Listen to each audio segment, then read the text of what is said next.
But he did. Because God was on him. God enabled him to do the extraordinary, to do the supernatural. So here he was. The other thing about the sheep is, this is an interesting thing. Because I believe sheep refer to people who are outside the kingdom of God. Here was David looking after something that was outside of the battle. He was looking after the sheep because his father had asked him to look after the sheep and he wasn't in the battle. And the Spirit of God spoke to him. He said, you know, Mark, you're a bit like David. And I said, in what way? He said, I anointed you a long time ago when I spoke to you, which you did years ago. And he said, you were out there tending the flock, my lost flock. He said, you're out there, you're preaching to them, and you're clubbing the bears and the lions. He was talking about the demonic powers. He was talking about people that were oppressed. I was busy going around his sheep that are already out there, because the word says the sheep that are not of this fold. Are you hearing what I'm saying? So God had a flock outside the church, because the church didn't like me much. They just didn't. I was bold. I'd say things and I'd get myself into trouble. Why aren't you out there preaching the gospel to them? You wimps! They give me trouble. What's the reward? So, and some of them tell me that wasn't how you do it. You don't do it like that! Well, how do you do it? I just, they couldn't tell you. So, that's okay.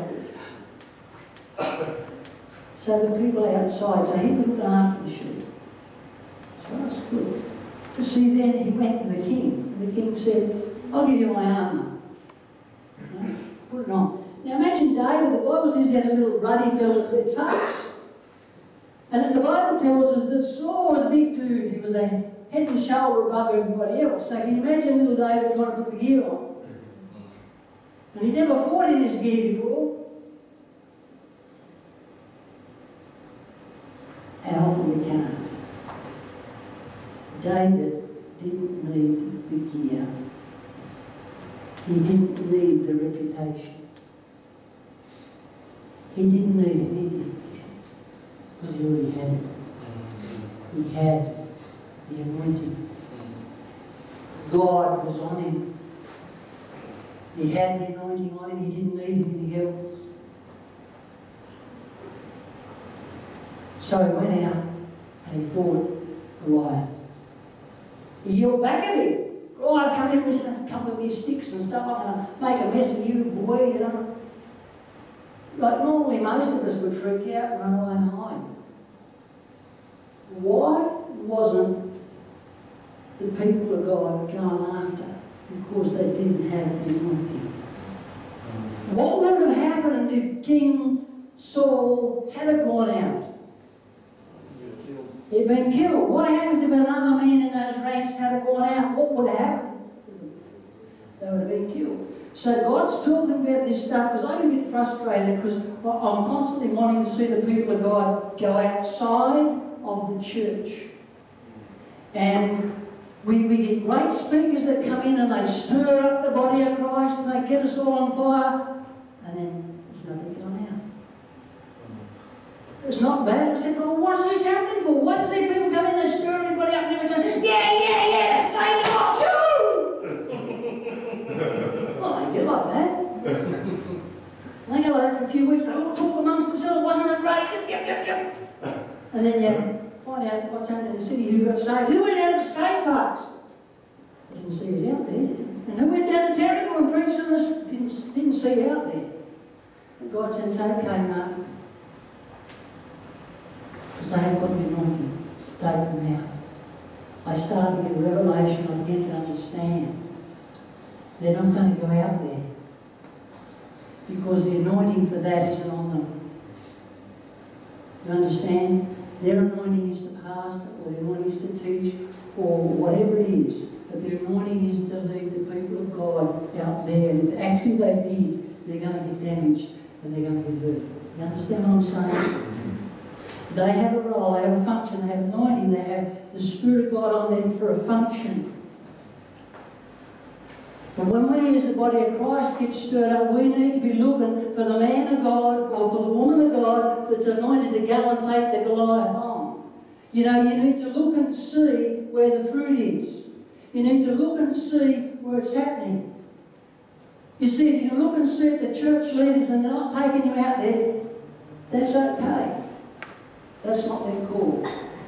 But you need to look and see where the man or the woman of God is and where they're going out and seeing the fruit and hearing about what God's doing realistically. Because then when you go out with those people, because what we see is when Goliath was slain, it says the people of Israel got out of the trenches or whatever they're in and they all went after the Philistines and cut them down. Yeah.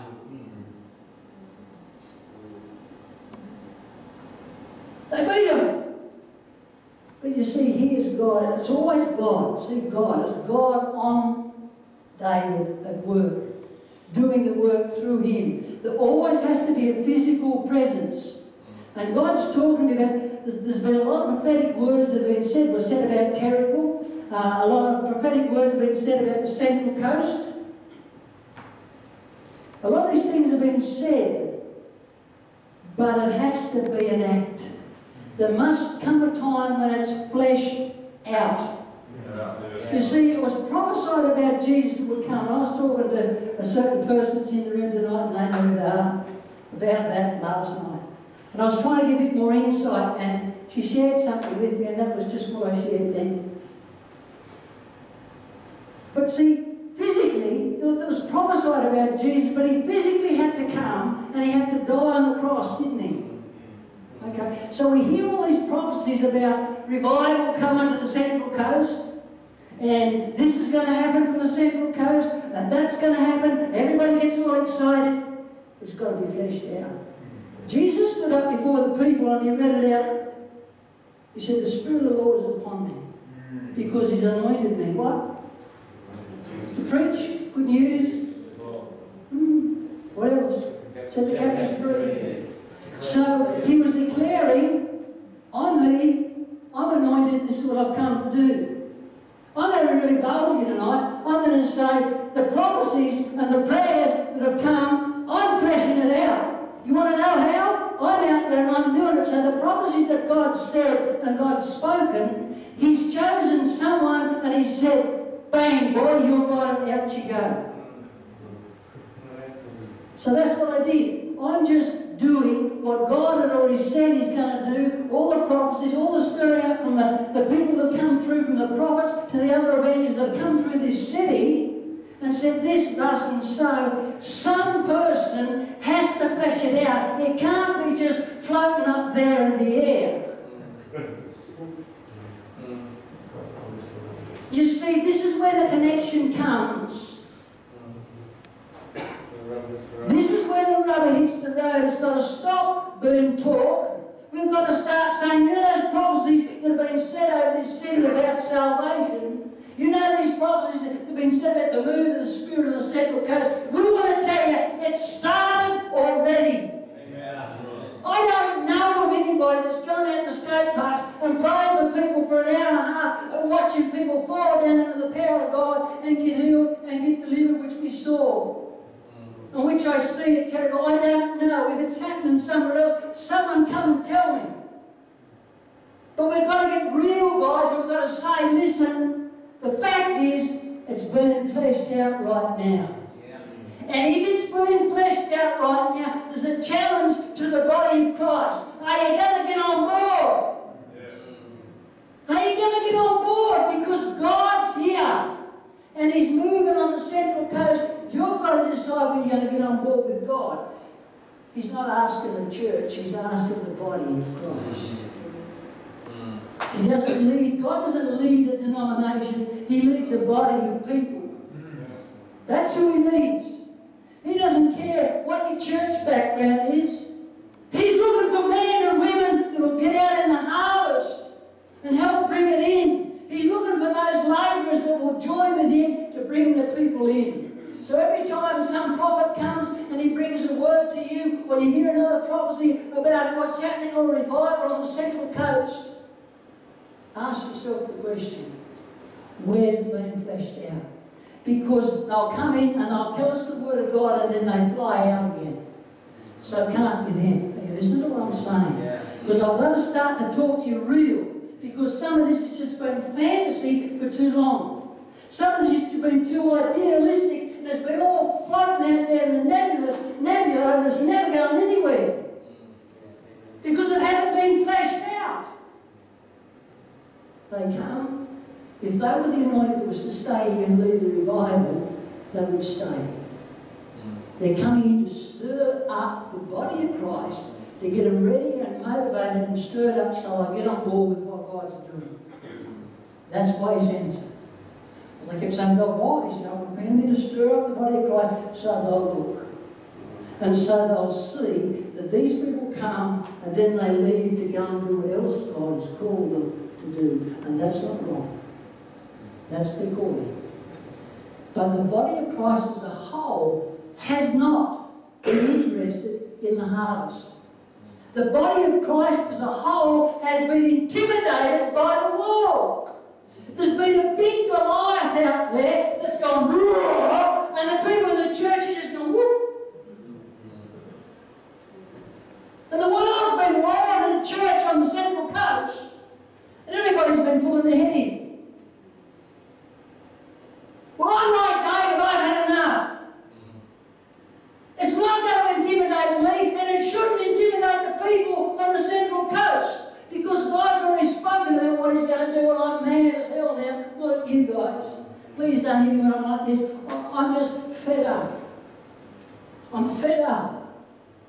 Are we going to let the world dictate to us how it's going to be? Are we? Are we just going to sit in our church denominations and listen to the great speakers and great prophets that come to town and say it's a great job, wasn't he a good speaker? Or we're going to put flesh on it?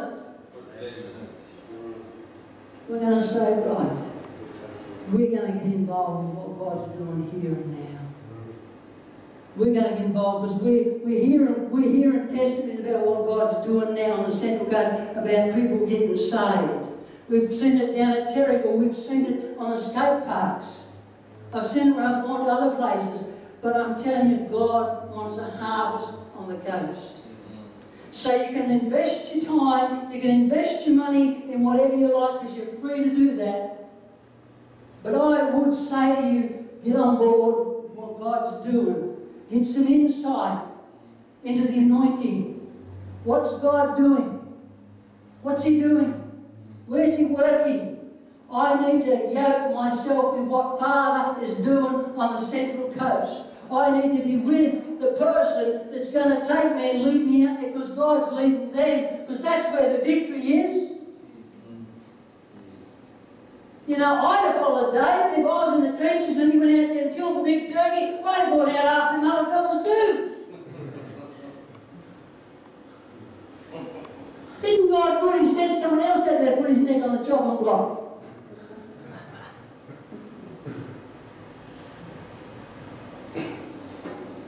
First of all, God brings the word. Then He fleshes it out. Then He says to His people, get on board. I've already called someone. I've already set someone apart. I've already got my presence on this person. And my presence is going to touch other people. And if you get on what we were doing the other day, that's exactly what was happening. His presence began to flow out. And other people's gifts begin to rise up. You see, there's this stimulation that God gets. And when you're in the harvest and you begin to move, the other gifts begin to come to the forefront. The gift of prophecy, you know. Other gifts of healing, things begin to come up and they begin to manifest. Why? Because the presence of God is there to save, to heal, to draw back. His presence is there. All the gifts that are in the people of God begin to come to the service like a boiling pot. Do you understand what I'm saying? Yeah. Because the Spirit's hot.